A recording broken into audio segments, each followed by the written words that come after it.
Laptop से। आ गया record. आ गया, आ गया बढ़िया। है ना। चलिए, तो सभी बहनों का आज के कार्यक्रम में स्वागत है। संवाद की प्रक्रिया को बहुत दिन से मेरे मानसिकता में चल रहा था कि हम सभी बहनें आपस में मिलें और दर्शन से संबंधित प्रश्नों को हम लोग करें। आपस में एक मैत्री भी होगी संवाद के जरिए। अभी हम लोग दर्शन के तात्विक, व्यवहारिक और बौद्धिक पक्षों का अध्ययन करते हैं। आज हम लोग बैठ करके तात्विक, बौद्धिक और व्यवहारिक पक्षों के साथ साथ आदर्शवादी और भौतिकवादी व्यवस्था में जीते हुए कैसे सहअस्तित्ववादी व्यवस्था के सूत्रों को हम अपने मानसिकताओं में, व्यवहारों में और व्यवस्थाओं में सूत्रित करेंगे, उस पर हम लोग संवाद करेंगे। मैं भी एक शोधकर्ता ही हूँ, आप सब भी शोधकर्ता ही हो, है ना। तो आप सबका जो इतने वर्षों का अध्ययन है और उसको अप्लाई करने के लिए जो आप लोग कोशिश कर रहे हो, है ना, उस सब का हमको भी लाभ मिलेगा। हमारे जो अध्ययन अभ्यास है उनका लाभ आपको भी मिलेगा। तो ऐसे परस्परता में संवाद के अर्थ में आज ये कार्यक्रम रखा हुआ है। तो सभी बहनें जो हैं अपने अपने प्रश्न को भी रखेंगे, अपना अपना परिचय भी देंगे और उसके साथ हम लोग इस कार्यक्रम की आज शुरुआत करते हैं। आज सबसे बड़ी बात यह है कि मैं अमरकंटक में हूँ और अमरकंटक से इस कार्यक्रम को करते हुए मुझे और भी प्रसन्नता हो रही है कि बाबा जी की जैसे इच्छा रहती थी कि जो है हमारी बेटियां जो है ज्ञान के शिखर पर भी अपनी मानव के वैभव को प्रतिष्ठित कर रहे हैं और परिवार व्यवस्था की जो धुरी रूप में आदर्शवाद और भौतिकवाद में रहे ही हैं, सहअस्तित्ववादी विधि से भी ज्ञान, प्रमाण और संबंधों के प्रयोजन की जो समझ नहीं थी और जिस कारण से परिवारों में इतने हजारों वर्षों की त्याग और तपस्या के वे परिणाम नहीं आए जो अपेक्षित थे। तो सहअस्तित्ववाद को समझ करके हम सभी जो है मानव के वैभव को परिवार, समाज, राष्ट्र और अंतरराष्ट्र के वैभव के रूप में प्रमाणित कर पाएंगे। तो आप सभी का पुनः एक बार स्वागत। सभी बहनें जितने यहाँ पर हैं, मुझे लगता है कि यदि संभव हो तो सभी अपना अपना वीडियो और स्पीकर खोलकर अपना परिचय दें और फिर उसके बाद हम लोग प्रश्नोत्तरी शुरू करेंगे। और किसी बहन को कुछ जोड़ना करना है तो उनका भी स्वागत है।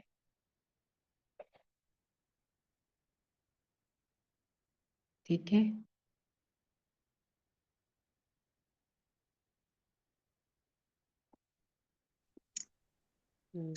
नमस्ते हरी दीदी।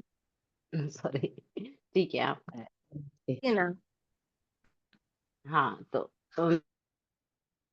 मेरा नाम एक एक अर्चना करके है और परिचय इस समय मैं देंगे। लखनऊ से हूँ। हाँ हाँ। तो लखनऊ से कल ही बागडोगरा से सुबह निकले हैं और रात में लखनऊ पहुंच के फिर आज मीटिंग अटेंड करने का वो मिल गया, मौका मिल गया। तो काफी दिनों से, काफी सालों से मध्यस्थ दर्शन को अच्छे से पठन, अध्ययन और सब चल रहा है, जीना उसके अनुसार जितना भी जी सकते हैं। और शिविर का लेना और साथ में सब ऑनलाइन पठन ये सब कर रहे हैं। तो प्रश्न तो दीदी कोई नहीं है, ये ध्यान बहुत अच्छे से जानने लगा है कि जो हमारी मानसिकता है वो अ, किस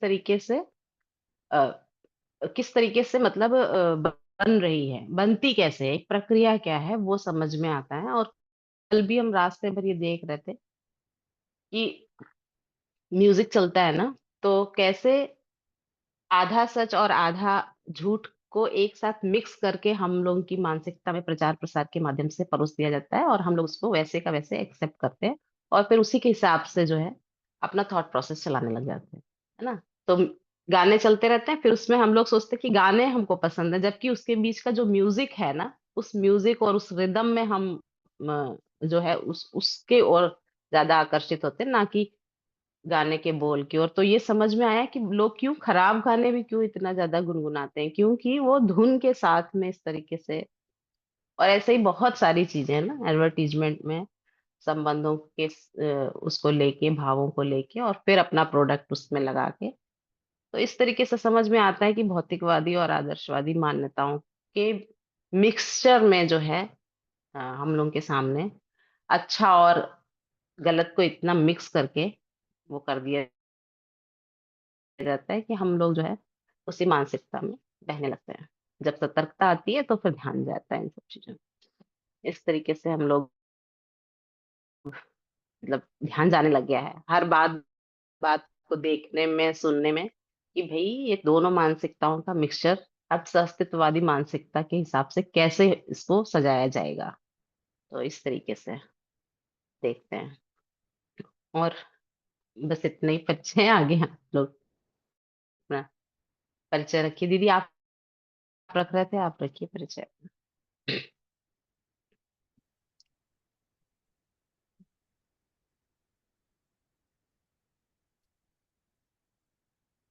अर्चना के बाद इंदिरा जी हैं, है ना? तो वो अपना परिचय रखें। मैं एक से जो ज्वाइन किया हुआ है ना, उसमें जो सीक्वेंस है उसके अनुसार बुला लेती हूँ, है ना? जी।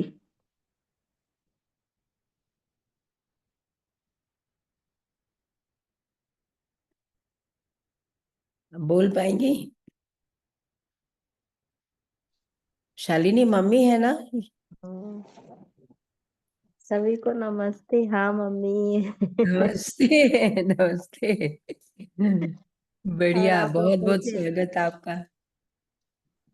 हाँ, तो हमने कहा कल देखा था, तो हमने कहा ज्वाइन किया जाए, चलो मिलते हैं सभी से। बिल्कुल, बहुत अच्छा किया आपने। है, बढ़िया संवाद करेंगे हम लोग सब मिल करके। बहुत बहुत स्वागत। और बढ़िया लग रहा है ना? अभी तो आपका शिविर भी हो गया।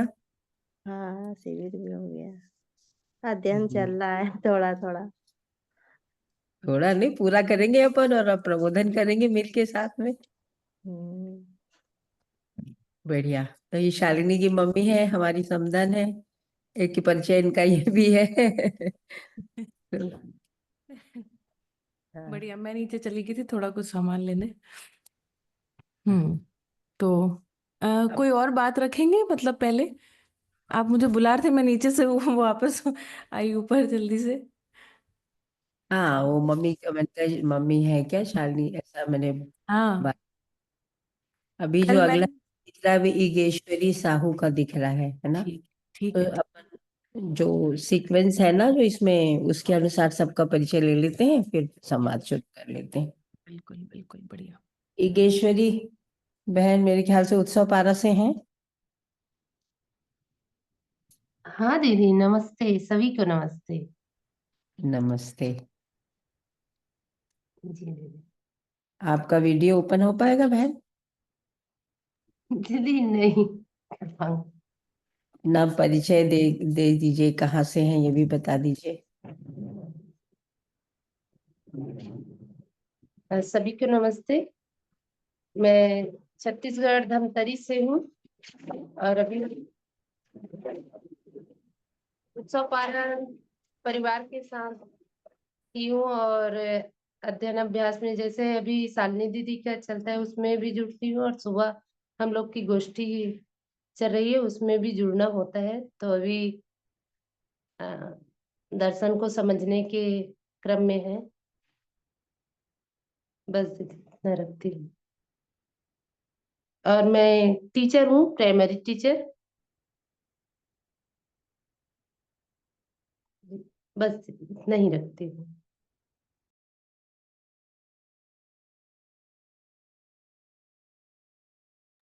ठीक है। अगला जो परिचय है वो, अच्छा, इसमें हार्दिक बेटा जी भी आ गए हैं। बढ़िया। हार्दिक बेटा जी, आप अपना परिचय देंगे?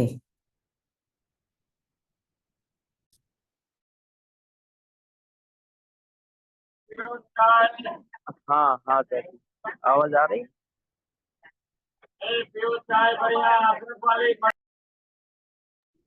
हाँ एक्चुअली ट्रेन में हूँ तो थोड़ा आवाज डिस्टर्ब हो रहा हूँ।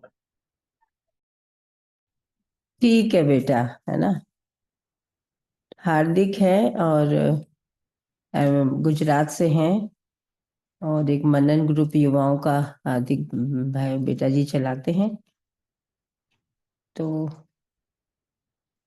स्वागत है आपका भी, है ना। कृष्ण मोहन पटेल भाई हैं। कृष्ण मोहन पटेल भाई जी, हाँ जी, नमस्ते दीदी। नमस्ते सभी को, नमस्ते। नमस्ते। भाई भाई लोग रहे कि नहीं रहे पहले तो सभी दीदी लोग हैं, मैं देख रहा था अभी तो। जी अनुमति है कि नहीं है पहले तो दीदी है। मैं छत्तीसगढ़ से हूँ दीदी, मैं छत्तीसगढ़ से हूँ। जी अनुमति है कि नहीं दीदी? ये पहला एक रहने की अनुमति ली हो जाऊंगा। जी भैया, ये कार्यक्रम हम लोग पहली बार शुरू कर रहे हैं, संवाद का कार्यक्रम बहनों के साथ प्रश्नोत्तरी, है ना। तो एक परिचय हमारे बीच में चल रहा था, उसी क्रम में आप लोग यहाँ पर उपस्थित हुए। नीलम देवांगन दिखाई दे रही हैं। भाभी, हाँ भैया पूछ रहे हैं कि उनको अनुमति है या नहीं है, ये महिलाओं का कार्यक्रम है। अब आप लोग आ ही गए हो तो इसमें महिलाओं और पुरुषों जैसा तो कुछ बात होना नहीं है ना। तो मैं भी सोच रही थी आप लोग को ये लिंक कैसे मिल गया, लेकिन ये लिंक चूंकि सभी जगह डला हुआ ही है, तो मेरे ख्याल से सभी बहनों का जो राय होगा वही उसी को रखते हैं यहाँ पर। मैं थोड़ा सुन नहीं पाई, इसमें स्पीकर में आवाज कम आ रही है, मैं देखती हूँ इसको हाँ, कैसे ठीक करते हैं। मुझे भी लगा आप सुन नहीं पाए, लेकिन हाँ, बढ़िया बात है, इसमें तो कोई भी दिक्कत है नहीं भैया। कोई बहुत दिक्कत बहुत है नहीं। स्वागत है आप सबका। हम्म, हाँ जी हाँ, अब ठीक है आवाज। जी ठीक है, भाभी। तो आप लोग रह सकते हो, कोई दिक्कत नहीं है ना। तो नीलम देवांगन बहन है, वो अपना परिचय दे दें। सुप्रभात दीदी, मैं नीलम देवांगन छत्तीसगढ़ बेमेतरा गांव देवरबीजा से हूँ। मैं अच्छा अध्ययन शाम को जुड़ती हूँ। शिविर मेरा एक भी नहीं हुआ है, तो अच्छे से समझ में अभी नहीं आया है, क्योंकि मैं बहुत कम जुड़ती हूँ और एक भी शिविर नहीं हुआ है। जी कोशिश कर रही हूँ धीरे धीरे समझने की। अध्ययन चालू है और आगे भी चालू रहेगा। जी, कुछ कुछ प्रश्न है जो पूछना है, पहले परिचय हो जाए उसके बाद पूछती हूँ। ठीक, बढ़िया, स्वागत आपका, है ना। एनवीएस नलिनी बहनें हमारी नलीमन भिलाई से हैं, है ना। जी, नली बहन, छत्तीसगढ़ आपका परिचय। सभी को नमस्ते। हाँ, नमस्ते। मैं जैसे आपने बताया दीदी, धन्यवाद। भिलाई छत्तीसगढ़ से हूँ और जैसा भी दीदी बता रही थी, ऐसा परिचय तो नहीं हुआ। छोटी में मैंने 3-4 दिन का जरूर किया है परिचय शिविर, कंप्लीट नहीं कर पाई 7 डेज वाला। पर ऑनलाइन में अभी लास्ट मतलब 2.5 ईयर से चल रहा है। वो भी सुबह 1 घंटा चलता है दीदी, है ना। हम लोग का जो उत्सव पारक का गोष्ठी है, तो उसी में मैं समझने का प्रयास कर रही हूँ दीदी। आपका सानिध्य मिला था उत्सव पारा में ही, और उसके बाद एक क्या कहना चाहिए, शायद दर्शन की भाषा में एक संक्रमण की स्थिति बनी, और थोड़ा सा ऑनलाइन में ही और इंटेंसिवली उसको करने की कोशिश कर रही हूँ। जी, बहुत अच्छा लगा आज का ये सुबह संडे का था, तो मैं जी सोची मैं भी चर्चा में शामिल होती हूँ। जी, धन्यवाद दीदी। बढ़िया, स्वागत आपका, है ना। सावित्री बहन है, सब जल्दी जल्दी अपना परिचय दे दें तो फिर हम प्रश्नोत्तरी शुरू कर दें, है ना। दीदी नमस्ते दीदी सभी को। मैं सावित्री साहू धमतरी जिला से हूँ, छत्तीसगढ़ से। और ग्राम गिरौद है जो कि बॉर्डर के पास ही है। और मेरा परिचय यही है कि 2009 में जब अध्ययन शुरू हुआ था जीवन विद्या का छोटी विद्या संस्थान में, तो एक अध्ययनार्थी के रूप में मैं हमारी फैमिली के साथ, श्रीमान जी के साथ हम साथ में थे। और ये क्रम लगातार चलता ही गया। बहुत सारी जो मान्यताएं पहले भ्रमवश बनी हुई थी, उन मान्यताओं को देख मतलब सुन सुन के मैं समझने की कोशिश कर रही हूँ, क्योंकि जो सहअस्तित्ववादी परंपरा है वो भी स्थापित नहीं हुआ है। तो सारे कॉन्फ्लिक्ट जो है हमारी मानसिकता में है, भ्रम जो है, तो भ्रम से कैसे मुक्त हो जाए। और इसके लिए मैं लगातार अभी शालिनी दीदी का है, पाठक भैया का है जो क्लास है उसमें कंटिन्यूअस जुड़ रही हूँ। और सुबह कहो या शाम कहो, दोनों समय दिन की शुरुआत और रात्रि में जो निद्रा है सुनकर ही जीना बनता है, मतलब समझने का क्रम है। काफी बेहतरीन तरीके से आप लोग बातों को रख रहे हैं, तो हमारे लिए ये एक बहुत अच्छा अवसर है कि आप सबको सुनने को मिल रहा है। और काफी सारे जो अंतर्द्वंद मन में बना रहता है, उन सब चीजों से समस्याओं का समाधान मिलता है। तो आप सभी के प्रति पाठक दीदी है, भैया है, शालिनी दीदी हैं, आप लोग काफी बेहतरीन काम कर रहे हो पूरे समाज के लिए। और हम लोग भी उनको सुनकर समझकर अपने जीवने में उसको ला पाए, अपने अंदर की जो जड़ से झगड़ा हुआ जो मानसिकता है भ्रम का या पीड़ाओं का, तो हम उन सब से कैसे मुक्त हो पाएंगे, इसके लिए आप सबका हम लोगों को सानिध्य तो चाहिए ही। और उस चीज को समझने की पूरी कोशिश कर रहे हैं जी। धन्यवाद। बढ़िया, स्वागत आपका भी, है ना। अब हमारी शालिनी बिटिया का नंबर है। बढ़िया, ठीक है। सभी को नमस्ते, प्रणाम। मेरा नाम शालिनी है और इस समय भुज में हूँ। मूलतः कानपुर में जन्म हुआ, पले बढ़े वहाँ पर। और आज हमारी माताजी भी जुड़ी हुई हैं कानपुर से। और दर्शन से वैसे तो परिचय 2025 में हो गया था, लेकिन आज का ये जो चर्चा है इसमें जुड़ने के प्रति जो मेरा उत्साह है उसका एक कारण ये भी है कि 2015 से दर्शन से जुड़ना हुआ, लेकिन मेरी समीक्षाएं बहुत क्लियर नहीं हुई है ना।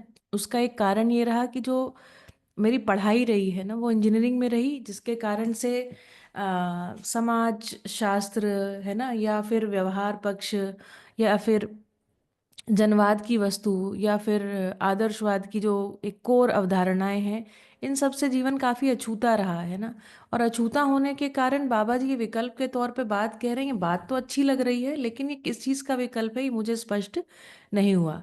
तो ये स्पष्ट ना होने के कारण मुझे लगा कि नहीं, ये सारी बातें, अच्छी बातें तो पहले भी की गई हैं। तो उसके कारण से दर्शन मिलने के बाद भी मेरी एक अपनी आध्यात्मिक यात्रा रही। और एक कंपैरेटिव आध्यात्मिक यात्रा को मैंने जिया। और 25 मई 2023, मुझे क्लियरली वो दिन भी याद है, वो क्षण भी याद है जब मुझे लगा कि नहीं, ये बात जो है ये अंतिम और पूरा विकल्प है ना। इसके अलावा कोई चारा नहीं है। और सून आफ्टर दैट है ना, जैसे ही हमारे घर के जो भी कुछ प्रसंग थे, शुभ प्रसंग थे, वो ख़त्म किए, और ख़त्म होने के बाद अपने आप ही स्वयं स्फूर्त विधि से जनसंवाद जो है वो शुरू हो गया।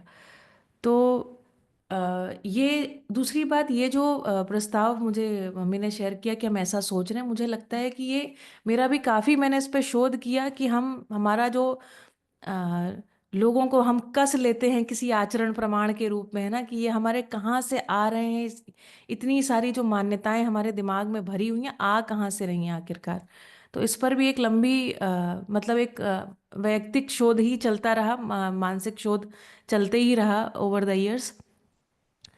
तो उस शोध को करने के लिए मैंने काफ़ी सारी पढ़ाई करी है ना, मतलब काफ़ी सारी मुझे लगता है मैंने पढ़ाई कर डाली।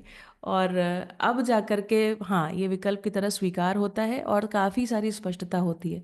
बाकी जनसंवाद में सुबह इस समय हम लोग मानवीय संविधान सूत्र व्याख्या पढ़ रहे हैं, हर रोज़ जनसंवाद है ना, जनवाद के बिंदु क्या होंगे इस चीज़ को लेकर के। ये पूरी यात्रा भी एक शोध है जब हम पढ़ रहे हैं या संचालन कर रहे हैं। और इसके अलावा जो लोग जुड़े हैं उन्हें तो पता ही होगा कि हम लोग तीव्र पठन करते हैं, और फिर ऑनलाइन परिचय शिविर। ऑनलाइन मेरा मीडियम है, मुझे ऐसा लगा, क्योंकि हम देश के इतने कोने में रहते हैं कि यहाँ से बहुत सारा जुड़ना मेरा ओवर द इयर्स भी संभव नहीं हो पाया। और आप सभी के सानिध्य से ये बड़ा सुंदर है। और इसलिए भी सुंदर है कि एक तो मम्मी यहाँ पर हैं और दूसरे हमारे माता जी हैं ना, जिनका सतत जो है इस समय पठन चल रहा है, तो वो अपना नोट्स बना के पठन करती हैं। आज भी उन्होंने मुझे कहा था कि तू मुझे मिस कॉल कर देना अगर मैं उठ के समय से ना आ पाऊँ। तो मैं जब ये देखती हूँ ना कि हमसे जो अग्रज हैं, जो बड़े हैं, वो कितने तन मन से लगे हुए हैं ना, तो मुझे बहुत उससे प्रेरणा होती है ना। तो उन सबका मार्गदर्शन, और हमसे कुछ बन पड़ेगा तो हम भी कुछ जोड़ेंगे इस आशय से इस ग्रुप में आई हूँ मैं। नमस्ते। मम्मी आपका माइक म्यूट है। हम लोग की आगे तो तुम ही लोग सब लेने वाले हो, विरासत में इसको संभालने वाले हो। अब हम लोग इस जगह आ गए हैं कि तुम्हारे सबके हाथों में इसको सौंप कर आगे बढ़ जाएं।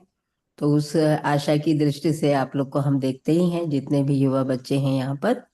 और अब इसके बाद जो है शालू बहन जी का परिचय, उनको सब बहुत अच्छे से जानते ही हैं, पर एक बार मैं चाहती हूँ कि वो आए माइक पर और मेरा परिचय दें, और फटाफट फटाफट परिचय का सत्र पूरा हो और फिर हम लोग जो है आगे बढ़े।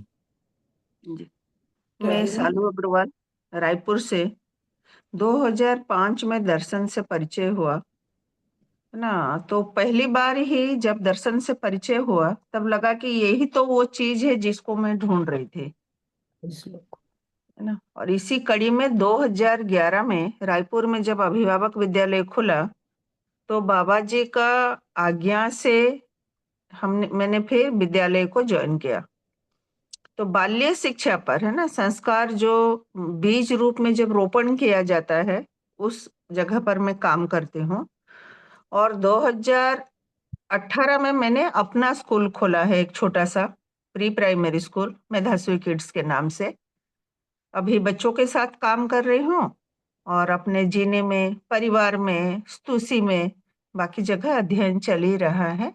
ये पूरे सत्र में मैं आपके साथ रहूंगी। बहुत बहुत स्वागत शालू बहन जी, है ना। और इसके साथ ही सोनाली बेटा जी, उनका परिचय यहाँ पर हो जाए फटाफट, फिर अम्बा दीदी के आशीर्वचन के साथ हम लोग अपना कार्यक्रम शुरू करेंगे। थोड़ा जल्दी जल्दी सब लोग अपना परिचय देते जाए तो अच्छा रहेगा। सभी को प्रणाम। ऑनलाइन जुड़कर बहुत अच्छा लग रहा है। ये हमारा बहुत बड़ा सौभाग्य है कि इस शरीर यात्रा में बाबा जी के दर्शन हुए, और मुझे तो लगता है कि बाबा जी के साथ जो जिए उनको भी मैं प्रतिरूप रूप में ही पहचान रही हूँ। तो ये बहुत सुंदर बात है दीदी, आपने जो इनिशिएटिव लिया है महिलाओं के साथ गोष्ठी का, और समाज में व्याप्त विषमता को देखें तो इसकी बहुत आवश्यकता भी महसूस होती है कि हम सभी मुक्तता से व्यक्त हो पाए, अपने जिज्ञासाओं को, अपने अंतर्द्वंदों को मुक्तता से रख पाए और समाधान पा सके। तो इसके लिए बहुत सुंदर प्लेटफॉर्म है, तो सबसे पहले इसकी बहुत खुशी है। और हाँ, परिवार के साथ दर्शन को समझने जीने का प्रयास चल ही रहा है सघनता से। तो खूब सारा सौभाग्य है ही, अपने साथ सानिध्य भी निरंतर प्राप्त है ही। तो दीदी बस जुड़ते हैं सबके साथ। धन्यवाद दीदी। स्वागत बेटा जी, है ना। आप भी हमारे आने वाली पीढ़ी हो, आप हो, शालिनी हो, सब हमारे लिए बहुत आशा के आधार हो आप सभी लोग, है ना। इसके साथ जो है वंदना बहन जी हमारी जो है इस स्तुति की एक आधारशिला है, वंदना बहन जी, और उनका परिचय हम चाहेंगे वो खुद ही दें आज। और उनके व्यक्तित्व को तो जब वो बोलेंगी तो हम पहचान ही जाएंगे, जितना सौम्य सरल व्यक्तित्व है उनका। वंदना बहन जी। हाँ, नमस्ते सभी को। सुबह सुबह आज सुनीता दीदी ने मुझे जोड़ ही लिया। मैं इतनी सुबह सुबह सत्र में जुड़ती नहीं हूँ ज्यादातर, बट हाँ, मेरा परिचय दर्शन से 2007 में हुआ था। तभी से जीने के प्रयास में लगे हुए हैं, और अभी मैं बैंगलोर में रहती हूँ। अपना जहाँ भागीदारी हो सके वहाँ देने की कोशिश करती ही हूँ, चाहे वो स्तुति हो, चाहे वो ट्रांसलेशन का काम हो, या वो ये डिजिटलाइजिंग जो आजकल हम बाबा जी की डायरीज का कर रहे हैं उसका हो, और प्रेरणा विद्यालय में अपनी पूरी भागीदारी देने की कोशिश करती ही हूँ, उसी प्रयास में लगी हुई हूँ। बढ़िया। तो स्वागत वंदना बहन जी, है ना। और वंदना बहन जी के बारे में हम और डिटेल में चर्चा करेंगे, सबके व्यक्तित्व के बारे में। अभी एक परिचय हो जाए। तो अंजलि बहन आ गई हैं, वो भोपाल से हमको ज्वाइन की हुई हैं, अभी वो भोपाल में है, तो उनका भी परिचय हो जाए। जी नमस्ते सभी को। और परिचय ऐसा कुछ नहीं है। एक जॉब है तो उसकी वजह से मैं टाइम बहुत ज्यादा नहीं दे पाती हूँ कार्यक्रमों में या सुनने के लिए। लेकिन ये है कि बाबा जी ने जो लिखा है या जो जीवन विद्या से जितना कंटेंट मिलता है वो जीवन को बहुत सुलझा देता है, समझने की एक दृष्टि देता है, और इस वजह से एक आकर्षण बना रहता है। और जितना जैसा भी मौका मिलता है तो कोशिश करती हूँ कि जुड़ जाऊं। और प्रश्न मुक्ति का ये जो काम आपने शुरू किया है, मुझे लगता है कि ये छोटी छोटी बातों को जब हम सुलझा लेते हैं तो बड़ी बड़ी उलझनें भी सुलझ जाएंगी धीरे धीरे। तो बहुत सही समय पर ऐसा लगता है कि मैं जुड़ पाई। हालांकि देर हो गई है क्योंकि जो नई पीढ़ी है उसने वो ज्यादा जल्दी जुड़ पाई, और उनके लिए जीवन और आसान हो जाएगा और वो बहुत कुछ सार्थक कर पाएंगे। तो फिलहाल जितना भी समय है उसमें कुछ सार्थक कर पाऊं और अपने आप को समझ पाऊं, और सारे भ्रमों से मुक्त होकर जीना, मतलब जीवन नित्य उत्सव होना, उस फेज में पहुंच पाऊं तो बहुत अच्छा हो जाएगा। बस इसी आशा के साथ आप सबसे जुड़ने का मौका मिला, सुनीता जी से इंटरेक्शन होता है, तो सौभाग्य मानती हूँ कि इतने सुलझे हुए लोगों से कुछ सुनना समझना हो पाता है। तो अभी भी आप सबके प्रश्न, मेरे भी अपने प्रश्न होंगे और उनका उत्तर मिलेगा, ये सोचकर जुड़ी हूँ इस कार्यक्रम से। Thank you. स्वागत है अंजलि बहन आपका बहुत बहुत। और अब इसके साथ जयश्री बहन है, उनका परिचय। जयश्री बहन परडा से हैं। सबको नमस्ते जी। नमस्ते। धन्यवाद दीदी। मैं जयश्री गजानी, ग्राम परडा, महाराष्ट्र से हूँ। मैं बुल्ढाना में टीचर हूँ। 25 इयर्स हो गए मेरे टीचरशिप को, और 2010 से मेरा दर्शन से जुड़ना हुआ। तब से मैं अध्ययनरत हूँ, और दर्शन से जुड़ने के बाद वाङ्मय का पठन आपके साथ हो रहा है, समझने का प्रयास कर रही हूँ। मेरे परिवार में मेरी 2 बेटियां हैं। बड़ी बेटी बीएमएस डॉक्टर हो गई है, छोटी बेटी 3rd ईयर फैशन डिजाइनिंग में अपना काम कर रही है, और एक बेटा है जो मानव तीर्थ 9th क्लास में पढ़ता है।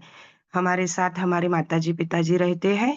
यहाँ जो ग्राम परडा में मानवीय शिक्षण शोध संस्थान हमने 2014 में शुरू किया है, वहाँ हमारा पूरा परिवार भागीदारी करता है। उत्पादन और शिक्षा संस्कार में हमारे परिवार की यहाँ भागीदारी है, और लोक व्यापीकरण के लिए जो भी शिविर होते हैं उस शिविर में भी हम भागीदारी करने का यहाँ प्रयास करते हैं। और अभी एक ही इच्छा है कि दर्शन को समझूं और दर्शन के अनुसार जीऊं, और उसका जितना भी लोक व्यापीकरण के लिए मेरा तन मन धन का सदुपयोग हो सके उतना करूं, यही संकल्प है। बहुत बहुत धन्यवाद। नमस्ते। स्वागत है आपका जयश्री बहन इस कार्यक्रम में। इसके साथ अग्रिम कड़ी में रंजना बहन, उनका परिचय। रंजना बहन जांजगीर चांपा से हैं। नमस्ते, सभी को प्रणाम दीदी। मैं जी। है ना, जैसे जगह बता दिए, मैं यहाँ गवर्नमेंट हायर सेकेंडरी स्कूल में लेक्चरर पद में हूँ, और जब भी समय मिलता है जिस क्लास में समय निकाल के, चाहे स्कूल हो, घर हो, सुबह हो, शाम हो, है ना, जुड़ने का प्रयास करती हूँ अभी सूचना को ठीक से समझने का। और उसमें सुनीता दीदी अपने से बड़े में, और छोटे में शालिनी दीदी, ये दोनों का क्लास मुझे बढ़िया, तो स्वागत है रंजना बहन आपका। अब हमारी सुचित्रा बहन है। 2014-15 में की थी शिक्षकों का अध्ययन शिविर। जी। वैसे ये होगा करके स्कूल में करने को नहीं मिला, फिर हमने उत्सव पारा का डिजाइन सोचा, और फिर आगे की पीढ़ी शालिनी दीदी जैसे लोगों को, कम उम्र के बच्चों को देखती हूँ तो बहुत उत्साहित होती हूँ। धन्यवाद। जी, हाँ तो दीदी, मैं स्वागत। ना लिंक मैं ही दे दी थी। हम लोग का 5 से 6 हुआ ना खत्म, तो क्या करें, मैं बोली हम रुकते हैं, हमारा क्लास है। और भाई लोगों को बोली आप लोग अपने यहाँ की श्रीमती जी को इसमें जोड़िए करके लिंक मैं दी। अच्छा ठीक, कोई बात नहीं, सबका स्वागत है। पीछे दे दी थी, मैं बोली महिलाओं कोई को बात जोड़िए करके। जी दीदी। कोई बात नहीं, ऐसे तो अपन कोई ऐसी चर्चा करने वाले नहीं। जी तो जी। आपका स्वागत है रंजना बहन। इसके साथ ही सुचित्रा बहन है और वो हमको बहुत सारा अपने अनुभव बताएंगी। तो सुचित्रा बहन, आपका परिचय हो जाए। हाँ, नमस्ते सभी को। आवाज आ रही है दीदी? हाँ, आ रही है, आ रही है। हाँ, हाँ। नमस्ते सभी को देख करके बहुत अच्छा लग रहा है। सुनीता दीदी को देख के बहुत अच्छा लग रहा है। सुबह सुबह अमरकंटक में बस मैं छोटा सा परिचय लिख देती हूँ भाभी। मैं 2000 नहीं, मैं 95 1995 में जुड़ी थी अपने जीवन विद्या से। और उसके पहले हमारा भी आध्यात्मिक बैकग्राउंड रहा है, पापा मम्मी का जैसा गायत्री परिवार वाला। तो गायत्री परिवार में जुड़ के हम आध्यात्मिक ही बैकग्राउंड से हैं। और बस भौतिक बात का तो उतना मुझे नहीं पता कि क्या है, लेकिन हाँ, आध्यात्मिक बैकग्राउंड से चलते चलते ही हमारा जीना चलता रहा। और बस उसी में ही अच्छा क्या करना है और नए क्या अच्छे विचार आएंगे, उसको क्या लेना है, कैसे करना है, पापा बस उसी को फोकस करते रहे। तो हम सब उसी में ही आगे बढ़ते रहे। और फिर इसी सिलसिले में फिर बाबा जी से जुड़ना हो गया और 95 से सबको सुनना हुआ। तो बस अब ऐसा लगा कि बस इसी को ही सुनना समझना जीना है। तो हम सब पूरे परिवार उसी को ही लग गए। इसी बीच हमारी पाठक भाभी से भैया से मुलाकात हुई, तो मुझे लगा इतने जोरदार लोग जुड़ गए हैं, अब तो बहुत अच्छा होने वाला है।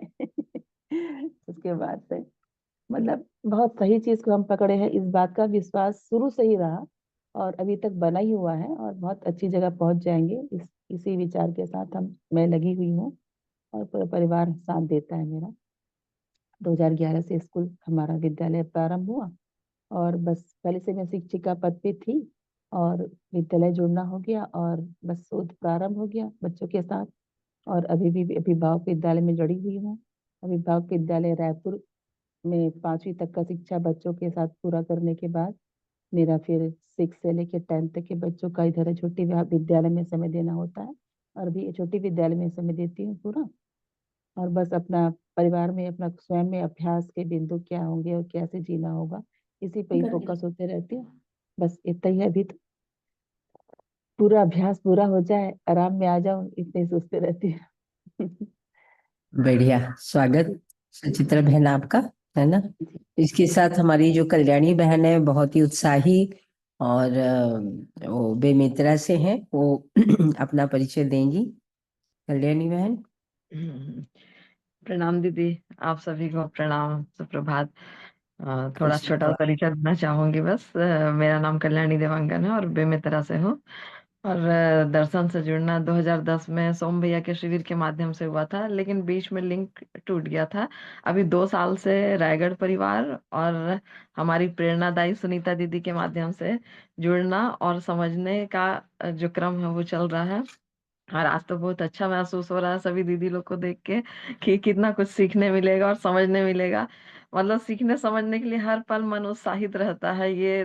और अभी तो खुद में ही मतलब खुद में ही काम करने का समय चल रहा है कि मैं खुद में ध्यान दूं अपनी मतलब मेरे अंदर क्या विचार चल रहा है उस और परिवार को अभी उतना ही प्रयास चल रहा है दीदी, आप सभी के सानिध्य में। तो धन्यवाद आप सभी का। जुड़ते हैं और कुछ अच्छा समझने का करने का प्रयास करते हैं। और दीदी को बहुत बहुत बधाई, ये जो नया स्तुति के माध्यम से शुरू की तात्विक पक्ष में, तो प्रश्नोत्तरी वाला एक बहुत अच्छा माध्यम है हमारे, क्योंकि मैसेज के माध्यम से हम ज्यादा कुछ सीख समझ नहीं पाते हैं, लेकिन ऐसे जुड़ के जो है वो काफी अच्छा होगा हमारे लिए, मेरे लिए ऐसा मुझे लगता है दीदी। धन्यवाद। सभी सभी की एक सम्मिलित प्रयास है ये, सभी बहनों का स्तुति की। तो आज हम अमरकंटक में हैं और सुनीता भाभी जी के परिचय के साथ और फिर उसके बाद अम्बा दीदी के आशीर्वचन के साथ हम इस कार्यक्रम को शुरू करेंगे, है ना। नमस्कार सभी का, सभी को नमस्कार, सुप्रभात।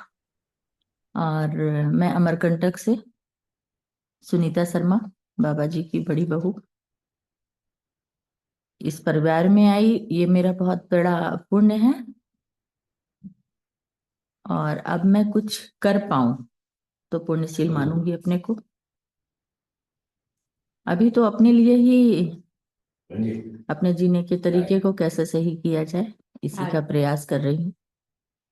और ये जो कार्यक्रम शुरू किया है भाभी ने, सभी ने मिलकर, इससे भी काफी कुछ समझने को मिलेगा।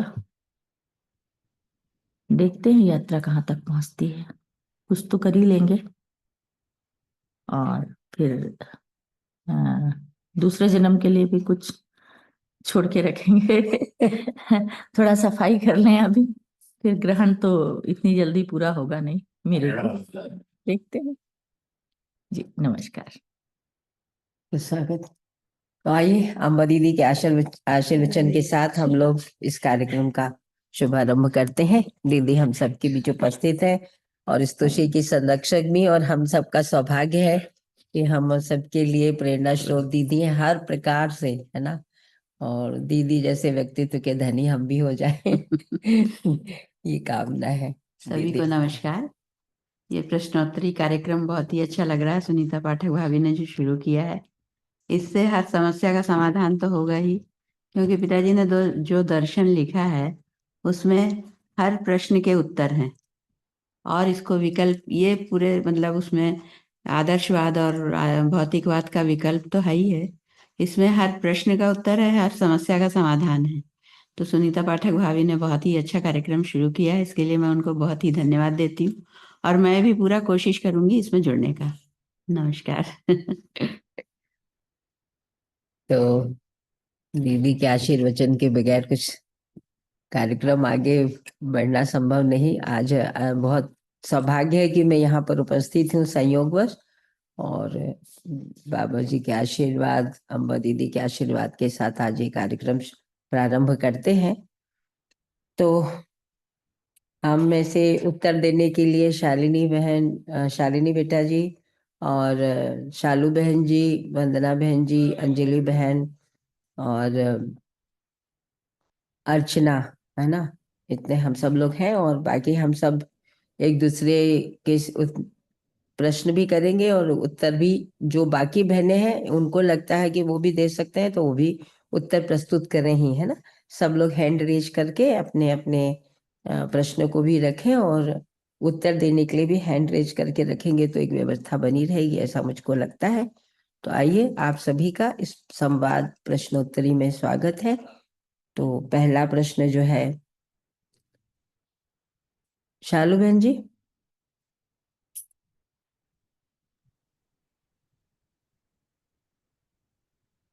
कुछ बोले क्या हमें? हाँ, प्रश्नोत्तरी के लिए शुरू किया जाए। कोई बहन रखना है प्रश्न?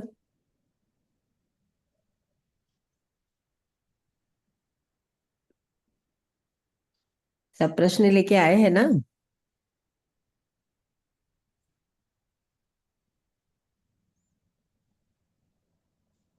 या हम चलिए लोग मैं हाँ। मैं एक शुरू करती हूँ, फिर बात की कड़ी बढ़ेगी। हम्म। कर्म कर्म का जो समझाए हैं बाबा जी ने, कर्म का 5 भाग होता है: कर्ता, कर्म, कारण, फल और प्रभाव। इसको थोड़ा सा अगर क्लैरिटी से समझ पाते हैं तो जो भी हम कर्म करते हैं कृत कारित अनुमोदित विधि से, उस पर और ध्यान दे पाएंगे। तो इस पर थोड़ा बात को रख लेते हैं। बिल्कुल। तो इस पर अर्चना, शालिनी बेटा। पहले अर्चना आप रखिए, फिर शालिनी रखती है, फिर एक एक करके सब रखते हैं, है ना। जरूरत पड़ेगी तो, नहीं तो अगर लगता है कि सबको बात खत्म हो गया तो फिर और भी कोई प्रश्न ले लेंगे। नहीं बिल्कुल। बढ़िया दीदी, आपने बढ़िया मुद्दा शुरू किया। तो इसमें ऐसे हम जो समझ पाए हैं इसको, जब हम कर्म को देखने जाते हैं तो हमको ये समझ में पहले तो ये आया कि कर्म जो है ना वो ऐस जो करता है वो तो नियम ही है ना, या विचार पक्ष है, नियम के अनुसार जो विचार पक्ष चलता है वही करता है। और बाकी तो भ्रम के अनुसार जो है वो हम मानसिकता चलती रहती है और उसी के अनुसार फिर पूरा उसका प्रचार और प्रसारण होता रहता है। और ये एक एक तरीके की ये एक वो बन जाती है ना, चक्रव्यूह टाइप का बन जाता है, जिसमें अभी जो है वो अ, हम सभी अमानवीयता के कुचक्र में जो है वो उसको झेल रहे हैं। एक तो ये दीदी हमको समझ में आया, दूसरा ये समझ में आया कि कर्म जो है वो व्यक्तिगत भी है, मतलब व्यक्ति का भी है, और कर्म जो है वो पूरी मानव जाति का, यानी परिवारों का कर्म, और फिर समाज का, फिर राष्ट्र का, फिर इस तरीके से ना अ, हर कर्म, हर एक का प्रभाव हर किसी पर पड़ ही रहा है। तो वो जो कृत, यानी जो किया, कारित जो कराया, और अनुमोदित जो करने के लिए, मतलब अनुमोदन किया या सहमति दी, तो वो जो है वो चलता ही रहता है। जैसे परिवार में जो कर्म है, वो उसका प्रभाव बच्चों पे आता ही है, और फिर समाज के जो कर्म है ना, जो जैसे मान्यताएं हैं, कर्म मतलब जो अभी मान्यताएं हैं, क्योंकि जब तक से अस्तित्ववादी मानसिकता स्टैब्लिश नहीं होती है तब तक वो मान्यताएं हैं, तो उसका प्रभाव जो है वो परिवारों में आता रहता है। तो इस तरीके से हमको बिल्कुल अविभाज्यता जैसी दिखती है, और इसमें फल परिणाम तो अभी अपूर्ण ही है ना, क्योंकि उद्देश्य जो है वो स्पष्ट नहीं हुआ था मानव जाति को, तो फल परिणाम भी अपूर्ण है। तो अ, पूर्ण फल, जब तक समाधान, समृद्धि, अभय अस्तित्व नहीं होता, तब तक जो जीवन जो है, जिस पूर्णता की का प्यासा है ना, सुख शांति संतोष आनंद, तो वो पूर्णता की प्यास की तृप्ति नहीं हो सकेगी। तो इस तरीके से वो बिल्कुल सीक्वेंसली तो हम नहीं रख पाए अभी बात को, क्योंकि कृत, कारित, अनुमोदित, और अ, उस विधि से कैसे कर्ता, वो सूत्र भी अभी मुझे नहीं याद आ रहा है, लेकिन हाँ वो प्रोसेस कैसे होता है वो मुझे एकदम क्लियर है। और ये भी समझ में आ गया कि जब तक विचार पक्ष, यानी कि सहअस्तित्ववादी विचार नहीं जनमानस में लोक व्यापीकरण होता है उसका, और व्याप्त नहीं होता है, तब तक जो है ये सब जंजाल बना ही रहेगा, इससे मुक्ति पानी पड़ेगी, मुझे जो ऐसा समझ में आया। और वो लोक शिक्षा संस्कार के माध्यम से जो बाबा जी ने तीनों योजनाएं बताई, उन योजनाओं के माध्यम से ही हो सकेगा। हम लोग जो सोचते हैं ना ये कर ले वो कर ले, तो अभी मेरी तो ये बिल्कुल क्लियरिटी आ गई है कि जो बाबा जी ने योजनाएं बनाई, उसी योजनाओं में भागीदारी के तहत ही हो सकेगा, ऐसा मुझे स्पष्ट हुआ। जी दीदी। बहुत बढ़िया अर्चना, आपने जितना रखा है ना, उससे आगे हमें शालिनी बिटिया रखेंगी, फिर बाकी सभी बहनें भी अपने अपने बात को, जो भी जिनको जैसा भी समझ में आया है वो रखें, तो हम सबके साथ संवाद पूर्वक किसी एक निष्कर्ष पर पहुंचेंगे। तो एक हम संवाद करने की प्रक्रिया को भी सीखेंगे और निष्कर्ष निकालने की विधि को भी सीखेंगे, है ना? बढ़िया। जी। तो शालिनी बहन जी, इसके साथ रखिएगा कि इसको समझने की आवश्यकता क्यों है ना। मानव कर्म विहीन नहीं है, कर्म तो वो करेगा ही, बिल्कुल, है ना। मतलब ये पांचों चीज हो ही रहा है, हम अवेयरनेस से करें या बिना अवेयर से करें, तो उसके तहत आप इसको रखेंगे तो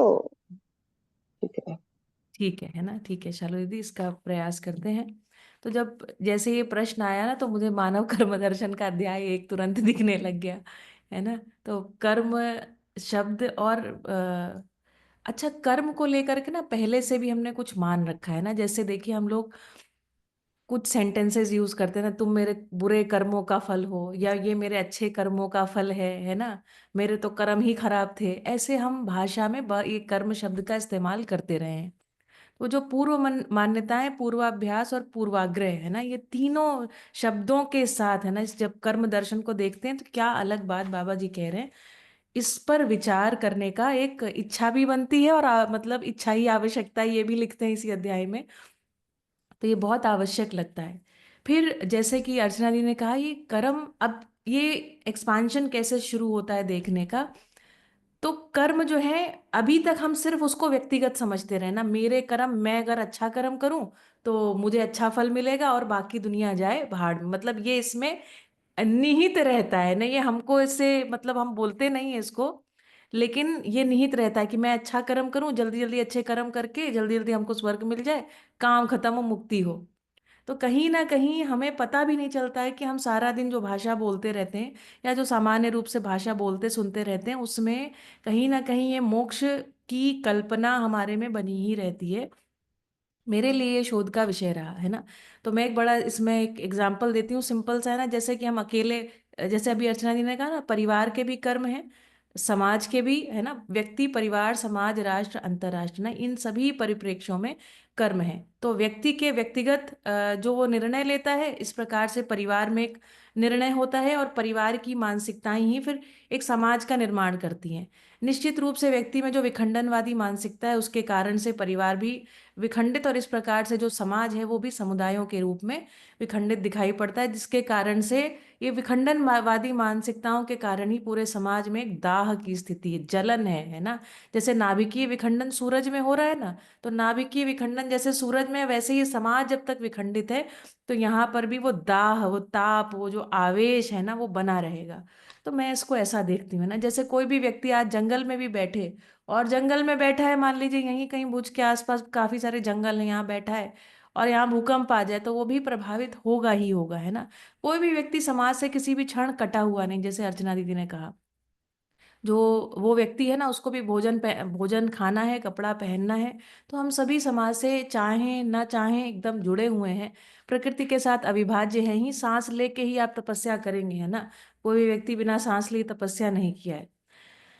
अब हम इस परिप्रेक्ष्य में देखते हैं कि पूरे मानव जाति की अविभाज्यता में हर एक कर्म का प्रभाव को मैं महसूस कर सकती हूँ, है ना। और साथ में जो भी मैं कर रही हूँ, मेरा जो भी एक्शन है, वो भी व्यक्ति का एक्शन परिवार, समाज, राष्ट्र, अंतर्राष्ट्र की अविभाज्यता में, और मैं स्वयं भी एक परंपरा की अविभाज्यता में स्वयं को देखूं। बाबा जी कहते हैं प्रत्येक कर्म फलवती होता है। एक सेंटेंस ये आता है, मानव जो है ना, कायिक, वाचिक, मानसिक, कृतकारित, अनुमोदित 9 भेदों से, मतलब कायिक में भी कृतकारित, अनुमोदित, कृत मतलब किया हुआ, कारित मतलब कराया गया, अनुमोदित मतलब उसको स्वीकार किया गया। ये बहुत महत्वपूर्ण बिंदु है। हमको कभी कभी लगता है कि हम कुछ नहीं बोले तो हमने स्वीकार नहीं किया। एक्चुअली है इसका उल्टा, वास्तव में आपने प्रतिकार नहीं किया, है ना। तो जो मौन है ना, मौन या तटस्थता, इसको मध्यस्थ दर्शन जरा भी आ, अनुमोदित नहीं करता है ना। इसको जब बाबा जी की जब हम डायरी पढ़ना शुरू करते हैं तो बहुत इंटरेस्टिंग ये सारी चीजें सामने निकल के आती हैं। ध्यान जाता है कि तटस्थता मध्यस्थता नहीं है, है ना। ये बात ध्यान रहे, तटस्थताएं मध्यस्थताएं नहीं है। तो हमें मध्यस्थ होना है, तटस्थ नहीं होना है। तो अब इन इन बातों को और विस्तार से कभी कर्म दर्शन पढ़ेंगे तो खोल के समझेंगे ही, है ना। इस पे मैंने काफी खोपड़ी लगाई है कि ये चक्कर क्या है, हम लोग ऐसे हैं तो क्यों हैं, है ना। तो कायिक, वाचिक, मानसिक, कृतकारित, अनुमोदित विधियों से प्रत्येक कर्म में 5 भाग, कर्ता, कारण, उद्देश्य, फल और प्रभाव। ये भी बहुत इंटरेस्टिंग है। मैं यहाँ पर डिफरेंस दिखाने का प्रयास कर रही हूँ कि पहले तो कर्ता कहते हैं ना, उपजा को राखे साइयां, मार सके ना कोई। आप हमारी जो जितनी किंवदंतियां हैं, मुहावरे हैं, है ना, जो भी हम बोलते हैं ना, इन सब में है ना, ऊपर वाला पासा फेंके नीचे लगते दांव, है ना। आप इसको देखिए, ऊपर वाला कि हम सब कठपुतलियां हैं, ये इस तरीके की जो भाषा है। क्योंकि मैंने आपको बताया ना, मेरा बैकग्राउंड क्या रहा, इंजीनियरिंग। तो मैंने कहा ये अपने दिमाग में कहाँ से इतना सारा भौतिकवाद, ईश्वर, ये सब आ गया, आदर्शवाद। हम तो इंजीनियरिंग पढ़ रहे थे, हमने तो पढ़ा ही नहीं है ना। फिर आ कहाँ से गया? तो पता चला कि परंपरा ना एक वृहद चीज है ना, बहुत बहुत सूक्ष्मता से वो आपके अंदर कैसे चली जाती है। जो डिफरेंस है, जहाँ मध्यस्थ दर्शन कहता है तो मानव को उसने कर्ता पद में रखा। दृष्टा, कर्ता, भोक्ता मानव है ना। दृष्टा मतलब देखने वाला, देखना मतलब समझने वाला ना। तो अस्तित्व में व्यवस्था को देखने समझने वाला कौन? मानव। तो कर्ता पद में मानव है। तो मानव कर्ता पद में है, परमात्मा या ईश्वर कर्ता नहीं है। या भौतिकवादी एकदम मान लेते हैं कि हम ही मतलब एक बस कर्ता है, और कैसे नहीं। तो ये अहंकार वाली बात नहीं है, ये अविभाज्यता में कर्ता पद या सह अस्तित्व में कर्ता पद को कह रहे हैं यहाँ पर। कारण क्या है? तो देखिए भाई, कारण तो कारण और महाकारण है ना। तो सत्ता में संपृक्त अंश है ना, आत्मा, या फिर आप इसको कहें सह अस्तित्व। सह अस्तित्व ही कारण है ना। उद्देश्य क्या है? इस पूरी अस्तित्व में जो क्रिया हो रही है, सह अस्तित्व को प्रमाणित करने के अर्थ में दिखाई पड़ रही है, या जो पूरा एक ये हम जिसको अस्तित्व कहना ना, जो ये पूरा विराट है, ये इसका कुछ उद्देश्य है ना। तो उद्देश्य मैं जो समझती हूँ सह अस्तित्व को प्रमाणित करने के अर्थ में है ना, ये कर्ता कारण उद्देश्य और फल। फल क्या है ना, एक जगह बाबा जी, अब किस किताब में, शायद अनुभवात्मक अध्यात्मवाद में बाबा जी लिख रहे हैं, मानव जो है ना, कोई भी मानव दुख को भोगना नहीं चाहता है। जैसे ही दुख का सायरन बजता है ना, तो हम दौड़ के वहां से ना उल्टे कदम भागते हैं, और हम वो दुख नहीं भोगना चाहते, फिर खोजने लग जाते हैं कहाँ पर हमको समाधान मिलेगा, कहाँ कहाँ से हमको सुख मिलेगा। तो वास्तव में मानव केवल सुख को ही भोगता है या भोगना चाहता है, दुख को मानव भोगता नहीं, भागता है वहां से, है ना। तो हम जो भोगी हैं वो सुख के हैं। सुख, शांति, संतोष, आनंद, परमानंद, है ना। इसको बाबा जी ने कहा मन वृत्ति के बीच में जो एक रूपता है, वृत्ति चित्त के बीच में एक रूपता है, ये सब सुख, शांति, संतोष, आनंद के रूप में मानव जो है फल को देखता है। और प्रभाव, प्रभाव इसका कहाँ तक है, तो प्रत्येक क्रिया का प्रभाव अनंत तक है ना। जैसे जब हाइड्रोजन और ऑक्सीजन ने अपने आचरण को त्यागा और पानी बना, है ना, H2O बना, तो आचरण के विलय के साथ जो एक नई वस्तु हमको प्राप्त हुई, नई वास्तविकता। तब जब पानी बन रहा था तो किसको पता था, है ना, कि ये पानी जो है, हमारा 70% पानी बैठे हुए हैं ना, तो ये पानी हमारे शरीर में, इस पूरे वातावरण में भागीदारी को करेगा।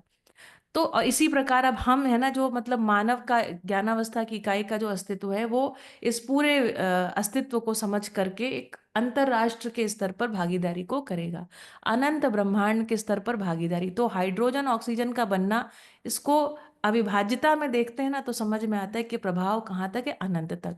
तो अस्तित्व में पूरा सब सारा प्रभाव है ना, एक तो कनेक्टेड या अविभाज्यता में दिखता है, तो उपयोगिता पूरकता के रूप में हम इसको एक व्यवस्था के रूप में प्रभाव को देखते हैं। ठीक है, तो मेरी तरफ से इतना। मुझे लगता है इसको और आगे और कोई बढ़ाए, है ना, मैं तो फिर लंबा और हो जाएगा, दूसरों को भी। शालू दीदी, आप इसको आगे जोड़ेंगी, इसमें थोड़ा दिशा देते हुए आगे बढ़े, कोई और आगे बोले। शालू बहन जी, अंजलि बहन जी, क्या सोचते हैं कर्म के बारे में? एक हमारी सामान्य कोई, जी हम लोग जी सब परंपरा। शालिनी जी ने तो बहुत अच्छे से समझाया। बहुत ही अच्छे और से रखा दीदी ने, बहुत बढ़िया दीदी, शालिनी दीदी बहुत जबरदस्त। Thank you. मैं इसको विज्ञान से अगर जोड़ बहुत के ही देखूं, सब बहनों को एक अच्छी शुरुआत के लिए। बढ़िया, आपका स्वागत। अभी अंजलि बहन को सुन लेते हैं हम लोग, है ना। तो विज्ञान भी ये कहता है, जो कर्ता, जो मैं का भाव है, तो मैं है क्या। जैसे मध्यस्थ दर्शन में जब जाने के बाद जीवन समझ में आया, तो जीवन के जो लेयर्स हैं वो समझ में आई, कि हम आस्वादन करते हैं, और आस्वादन के बाद मन जो है वो आस्वादन करता है, वो शरीर से जुड़ा होता है सबसे ज्यादा, इसलिए वो शरीर के अपेक्षा, शरीर के रेफरेंस में वो आस्वादन करता है, उसके सुख के लिए वो आस्वादन करता है, और वो जड़ जो चीजें हैं उनमें ही उसको सुख की अनुभूति होती है। तो विज्ञान में इसको ये कहा गया है कि क्वांटम मैकेनिक्स की मैं बात करूं तो एक इंटरकनेक्टेडनेस की बात कही जा रही है। मतलब विज्ञान भी इस बात को मानता है कि मैं जो जिसको डिफाइन किया जाता है, वो मैं कुछ भी नहीं है, बल्कि एक प्रवाह है। तो वो जो मैं है वो माइक्रोकॉस्म कहते हैं, और ये जो अस्तित्व है वो मैक्रोकॉस्म है। तो जो सारी चीजें शुरू होती हैं, वो शुरू होती हैं कि जैसे आपने कहा कि कारण और प्रभाव तक जो चीजें जाती हैं, तो इनके इंटरकनेक्टेडनेस को विज्ञान भी आज मानने लगा है। विज्ञान ये समझता है कि अगर कहीं कोई घटना हो रही तो आइसोलेशन में कुछ भी नहीं हो रहा है। जो ये इतना प्रभावशाली वक्तव्य है जो बौद्धिस्ट दर्शन का, कि सह अस्तित्व जो है, अस्तित्व सह अस्तित्व है। तो हम सब डूबे भीगे घिरे हुए हैं, और किस में डूबे भीगे घिरे हुए हैं? अस्तित्व में। तो जो भी कुछ होगा वो एक इंटरडिपेंडेंसी हमेशा बनी रहेगी। अस्तित्व में डूबे भीगे घिरे होने से जो नियम है वो सब हम पर लागू होंगे ही, और हम जो भी करेंगे वो अस्तित्व में उसका प्रसार होगा ही। तो ये जो इंटरकनेक्टेडनेस है, इसकी वजह से जो कृतकारित अनुमोदित वाली जो बात है कि अगर हम उसमें, ऐसा नहीं कि हम कभी पार्टिसिपेट नहीं करेंगे, हम आइसोलेशन में जी लेंगे। मैं के साथ जीना जो है वो सबसे बड़ा भ्रम है, ऐसा मुझे लगता है। और ये मैं यही जरूर कहना चाहूंगी कि फिजिक्स भी यही कहता है। और इस वजह से मुझे इतना विश्वास होता है, मध्यस्थ दर्शन इतना वैज्ञानिक है ये मध्यस्थ दर्शन, कि ये जो हमको परंपरा की जो किताबें थी, शायद वो भी वही कहना चाहती थी, लेकिन उसको वो डिकोड नहीं कर पा रही थी। और बाबा ने इसको बिल्कुल डिकोड करके हमको बतला दिया कि मैं जैसी कोई चीज नहीं है, अस्तित्व सह अस्तित्व है। तो जो कुछ भी हो रहा है एक नियम के तहत हो रहा है। और कई बार जो हम कहते हैं ना कि हमारी तीव्र इच्छा कर्म में बदल जाती है, तो ये जो तीव्र इच्छा ये आती कहाँ से है? तो हमारे संस्कारों से, जो हमको हमारे मन पर जो अंकित हो जाती है, जो स्वीकृत हो जाती हैं चीजें, वही हमारे कार्य के रूप में, तीव्र इच्छा के रूप में और फिर कार्य के रूप में हम करते हैं। तो जब हम ये कहते हैं कि मैं कर रहा हूँ कोई काम, तो वास्तव में वो हम होते ही नहीं है। और यही जो परिमार्जन की जगह है, कि अगर हम कुछ ऐसा काम कर रहे हैं जिसको करने के बाद हमको गिल्ट हो रहा है कि हमको ये तो नहीं करना चाहिए था, मुझे इसकी निंदा तो नहीं करनी चाहिए थी, पर मैं क्यों कर रही हूँ, तो वो मेरी अपनी इनसिक्योरिटी है जो मुझे इस तरह का काम करने के लिए एक उकसाती है, कहना चाहिए। तो ये मेरा एक डीएनए में एक इम्प्रेशन बना हुआ है, जिसकी वजह से मैं कुछ काम ऐसे कर जाती हूँ जो मैं वास्तव में, क्योंकि अब मैं थोड़ी सी दर्शन की रोशनी में मैं थोड़ी सी जागरूक हो गई हूँ, मैं अवेयर हो गई हूँ। और मैं चाहती हूँ कि अपने कामों को उस तरीके से करूं जैसा होना चाहिए। तो यहाँ पर परिमार्जन की जगह मुझे नजर आती है। और इस वजह से मैं दर्शन को ज्यादा से ज्यादा समझने का प्रयास करने के लिए भी यही चीज मुझे प्रेरित करती है, कि ये जो संस्कार हैं, जो पूर्व जन्म के, जो कहते हैं कई जन्मों के जो संस्कार हमारे डीएनए में इम्प्रिंट हो गए हैं, तो इसमें हमको मानव जीव चेतना से मानव चेतना में जाने के लिए ये प्रयास की जगह है। तो जो भी हम करते हैं वो, उसका फल प्रभाव तो अवश्यम भावी है। कर्म किए बिना, शालू दीदी ने भी कहा, हम रह ही नहीं सकते। अगर कोई कहे कि हम जाके हिमालय में तपस्या कर रहे हैं और कर्म नहीं कर रहे हैं, तो भी मन में जो विचार जो उठ रहे हैं उस पर आपका बस ही नहीं है, क्योंकि आप के संस्कार जो हैं वो आपको उस तरीके से प्रेरित करते हैं। तो ये चीज मुझे, जिसकी वैज्ञानिकता है ना, ये मुझे और ज्यादा प्रभावित करती है और ज्यादा प्रेरित करती है कि मैं दर्शन को और अच्छे से समझूं और विज्ञान की दृष्टि से उसको समझने का प्रयास करूं। तो ये टेक मैं रखना चाहती थी। बढ़िया। तो अंजलि, मैंने एक प्रश्न था इसमें कि विज्ञान जो है इसको क्रिया के रूप में अध्ययन करता है कि कर्म के रूप में अध्ययन करता है? विज्ञान तो क्रिया और उसके प्रभाव का ही अध्ययन करता है। विज्ञान अभी उससे आगे तो नहीं बढ़ पाया है, ये तो मैं समझती हूँ इस बात को। और ये हम सभी जानते हैं कि क्रिया और प्रभाव का अध्ययन ही विज्ञान कर पाया है। और इसीलिए वहाँ जो डिस्क्रिपेंसीज हैं, जो टोटलिटी में, पूर्णता में हमें कोई भी थियरी नहीं मिली है, सारी जो थियरीज हैं वो अभी इनकम्प्लीट है, कहना चाहिए। तो वो जो मिसिंग लिंक है उसको जोड़ने का प्रयास ही किया जा रहा है। और मुझे खुशी है कि क्वांटम मैकेनिक्स में और कॉस्मोलॉजी में जो चीजें हो रही हैं वो धीरे धीरे, क्योंकि कॉस्मोलॉजी से लेकर और एक हमारे मन के भीतर जो एक इलेक्ट्रॉन है, वहां तक जो कनेक्टिविटी है, इतने विशाल रूप में समझने का प्रयास अभी शुरू हुआ है। और ये मानव जाति के लिए बहुत हर्ष का विषय है कि विज्ञान, जिस पर इतना ज्यादा हम बिलीव रखते हैं, सारी एक हम कहते हैं ना वैज्ञानिक पीढ़ी है, हमारी वैज्ञानिक सोच के साथ हमको चीजें समझ में आती हैं।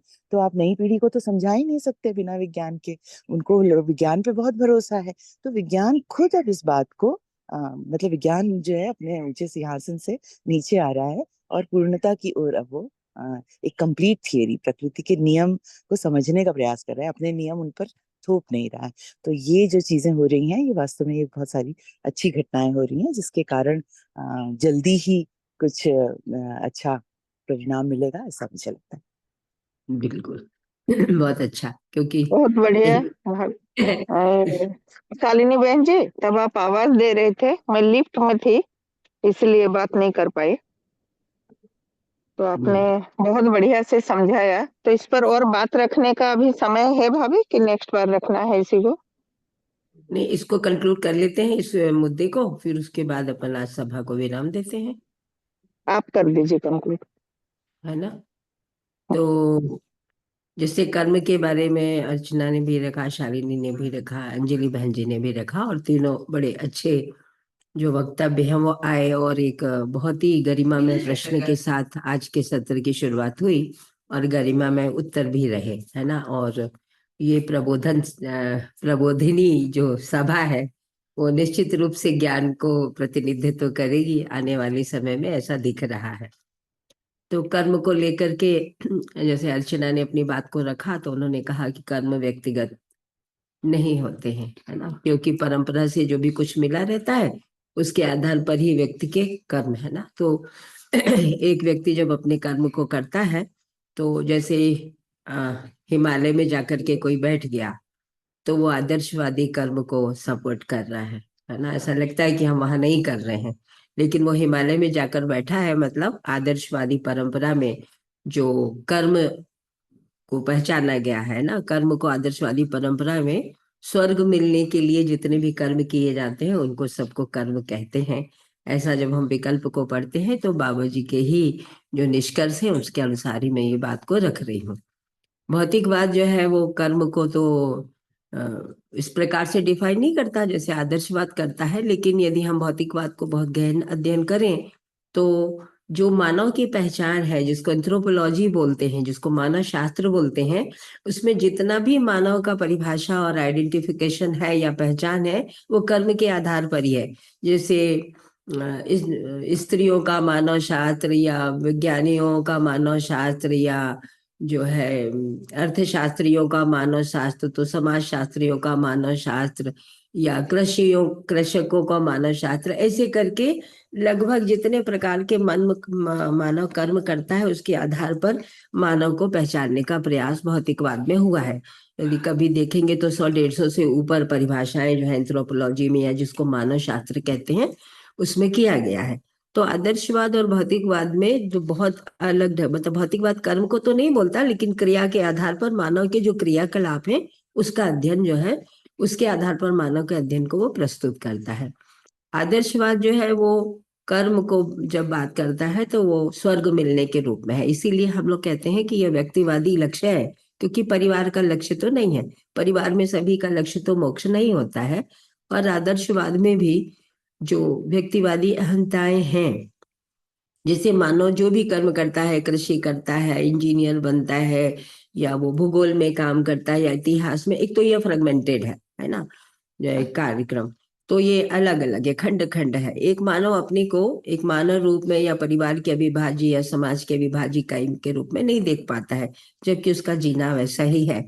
ये एक विसंगति तो है ही हमारे जीने में, सोचने में, समझने में, और आदर्शवादी और भौतिकवादी विचारधाराओं के आधार पर इसी विसंगति के चक्कर में हम सब दुखी और परेशान होते रहते हैं, और वैचारिक स्पष्टता का अभाव मानव परंपरा में बना हुआ है।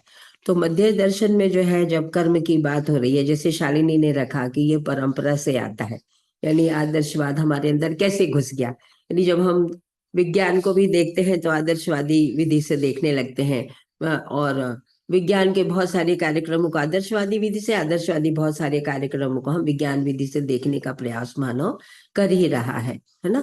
और ये चूंकि अविभाज्य है इसलिए हम ऐसे प्रयास करते ही रहते हैं, तो परंपरा के कारण होता है। जैसे शालिनी ने एक उदाहरण रखा था कि पानी बनना एक घटना है ना, और पानी बनने से ये अनंत ब्रह्मांड तक प्रभाव जाता है। उसको यदि हम देखें तो पानी बनने की घटना भी ब्रह्मांडी किरणों के योग से हो रही है। मतलब इस धरती पर कुछ घटना हो रही है तो वहां पर अनंत ब्रह्मांड के योग से, और यहाँ से कोई घटना घटित हुई है उसका प्रभाव भी अनंत ब्रह्मांड तक जाता है। इस प्रकार से परस्पर पूरकताएं सहस्तित्व विधि से बनी हुई है। इसको मध्य दर्शन सहस्तित्ववाद में जो है हमारे श्रद्धेय बाबा जी ने प्रतिपादित किया है। उनके अनुभव, उनके सहस्तित्व के प्रकाश के आधार पर जब हम अध्ययन करते हैं तो इस प्रकार की सभी वास्तविकताओं को हम व्यक्ति, परिवार, समाज, राष्ट्र, अंतरराष्ट्र तक एक सूत्रितता में देख पाते हैं। और फिर जैसे अंजलि बहन जी कह रही है कि एक इंटरकनेक्टेडनेस है, इसको विज्ञान पहचान रहा है। तो जो मानव की जो कल्पनाशीलता है वो वहीं पहुंचती है जो वास्तविकताएं हैं। तो विज्ञान भी इस इंटरकनेक्टेडनेस को पहचान रही है, उसको पूर्णता में पहचानने की आवश्यकता है, और वो आवश्यकता मध्य दर्शन विधि से पूरी होती है। इसको अंजलि बहन ने रखा है ना। तो जब भी हम कुछ कर रहे हैं, हम विरक्ति को के आधार पर जा रहे हैं, तो भी वो जो है आदर्शवाद का समर्थन। यदि हम भोग की ओर जा रहे हैं तो हम भौतिकवाद का समर्थन कर रहे हैं। और यदि हम संयमता में जी करके, है ना, अपनी उपयोगिता सदुपयोगिता को अखंड समाज सार्वभौम व्यवस्था के अर्थ में विचार कार्य व्यवहार की अभिव्यक्तियों को पहचान रहे हैं, तो हम सहअस्तित्ववादी मानसिकता में सहअस्तित्ववादी कर्म के साथ हम चलने के लिए प्रयासरत हैं या समझने के लिए प्रयासरत हैं। एक तो ये बात हमको स्पष्ट रूप से इन तीनों विचारधाराओं के अध्ययन से समझ में आती है।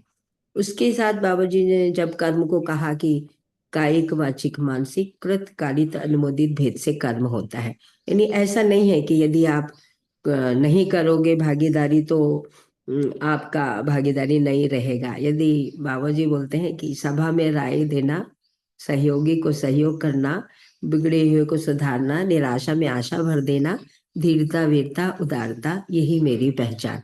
सभा में राय देना बहुत जरूरी है ना, हाँ या ना, हमको कोई चीज स्वीकृत है या नहीं है, स्वीकृत है तो क्यों और अस्वीकृत है तो क्यों, इनको रखना एक मानव की पहचान है ना। तटस्थता जो है वो मानव का पहचान नहीं है, उसकी अभिव्यक्ति नहीं है। इस प्रकार से बाबा जी ने रखा। लेकिन अब ये कृतकालित अनुमोदित भेद से हम भागीदार तो होते हैं, लेकिन इसमें गड़बड़ी कहाँ हो जाती है, तो जो कर्ता कारण उद्देश्य फल और प्रभाव, यहाँ तक का जो स्पष्टता नहीं होती है, हम कुछ भी कर रहे हैं उसका प्रभाव कहाँ तक जा रहा है, और वो व्यक्ति रूप में मानव को कैसे वैचारिक द्वंद्व में रखा हुआ है, परिवार रूप में कैसे उद्देश्य की या लक्ष्य की एक रूपता ना होने से परिवार व्यवस्था सूत्रित नहीं हो रही है, या एक सूत्रता प्रमाणित नहीं हो रही है, उससे परिवार व्यवस्था जो है वो अपने उस स्वरूप को व्यक्त नहीं कर पा रही है जिस स्वरूप में परिवार का गठन मानव परंपरा ने किया है।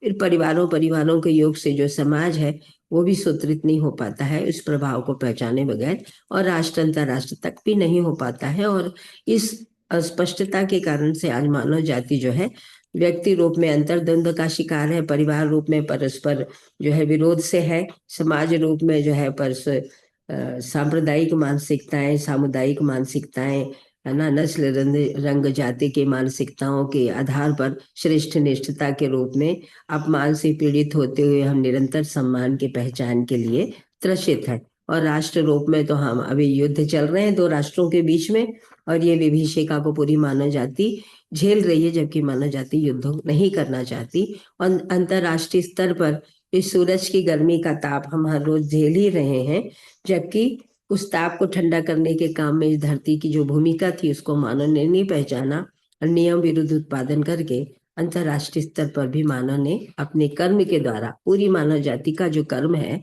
उसके द्वारा जो है इस प्रकार से अंतरराष्ट्रीय स्तर पर भी हम समस्या के स्रोत बन गए हैं, जबकि कोई भी मानव समस्या का स्रोत बनना नहीं चाहता है। तो इस प्रकार से जब हम कर्म को आदर्शवादी, भौतिकवादी और सस्तित्ववादी नजरिए से पहचान पाते हैं, तो वैचारिक स्पष्टता के साथ जब हम निर्णय लेते हैं, भागीदारी करते हैं, और कृतकालित अनुमोदित विधि से हमारी भागीदारी रहती है, उसमें एक जिम्मेदारी का हम मानव के रूप में निर्वाह करके और एक नई परंपरा को सूचित कर पाने में समर्थ होते हैं, ऐसा मुझको लगता है ना। इस पर कोई प्रश्न हो तो चर्चा करते हैं, नहीं तो आज मुझे इतना ही रखना है।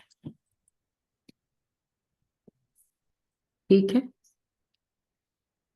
मुझे इससे जुड़ा प्रश्न अगली बार जो हम ले सकते हैं वो मुझे ये लगता है कि जब हम सब अपने अपने मतलब उद्देश्यों के साथ एक जब जीवन रूप में आते हैं, तो हमारे सबके उद्देश्य अलग अलग हैं, और इसके कारण एक परिवार के रूप में हम सूत्रित नहीं हो पाते हैं।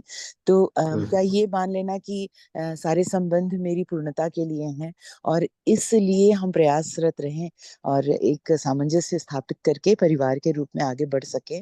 ये क्योंकि बहुत बड़ी समस्या एक हो चुकी है, परिवार रूप में हम साथ रह नहीं पा रहे हैं, एक छत के नीचे रहना परिवार नहीं है, तो संबंधों के साथ जीना कैसे, ये जो एक प्रश्न है इससे उठ कर आता है आपकी बात से, इस पर अगली बार चर्चा हम कर सकते हैं, मुझे लगता है। बिल्कुल। तो नेक्स्ट बार में मैं इस पर थोड़ी सी और रखूंगी कर्ता कर्म के ऊपर, उसके बाद हम बाकी प्रश्नों को भी लेंगे। तो आज की सभा ना बहुत अच्छे से आज हम सबका परिचय हुआ, एक वो जरूरी कार्यक्रम था, है ना, हम एक दूसरे को पहचान पाए। और एक बहुत ही अच्छे प्रश्न के साथ शालू बहन जी ने बड़ी गरिमा में प्रश्न को रखा और गरिमा में उत्तर भी रहे, और हम एक अच्छे निष्कर्ष पर आए, और एक बहुत ही गरिमा में प्रश्न के साथ हम इस सभा को आज विराम देते हैं। और अगले चौथे रविवार को हम सब पुनः सुबह 6 बजे उपस्थित होंगे, और धीरे धीरे ये कार्यक्रम जो है एक मानव वैभव को प्रस्तुत करने में सक्षम रहे। ठीक है, तो आप सभी इस कार्यक्रम में आए, आपने भागीदारी की, इसके लिए आप सभी को बहुत बहुत धन्यवाद। वो है तो दीदी आज आपको भी इतने अच्छे कार्यक्रम शुरू करने के लिए बधाई। हर बार आप कुछ अच्छा और नया करते हैं जो सबके लिए बहुत उपयोगी होता है ना। पूरी टीम को बहुत बहुत बधाई, सभी भाई बहनों को। बिल्कुल गौरी बहन जी, आप सब लोग के जो है प्रेरणा से ही आप सबकी जो आशाएं हैं, हमारी आपसे आशाएं हैं, उन सबके सम्मिलित रूप में ये कार्यक्रम आ जाते हैं।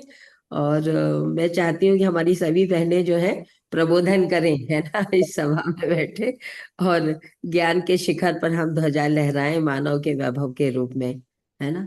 हमारी पहचान हाँ, स्त्री। मैं अभी थोड़ा जर्नी में हूँ, मैं फिर से और सुनूंगी इसको अच्छे से, है ना। लिंक तो इसकी डल ही जाएगी, तो बस खूब खूब सारी बधाई के साथ हरी हर सभी को।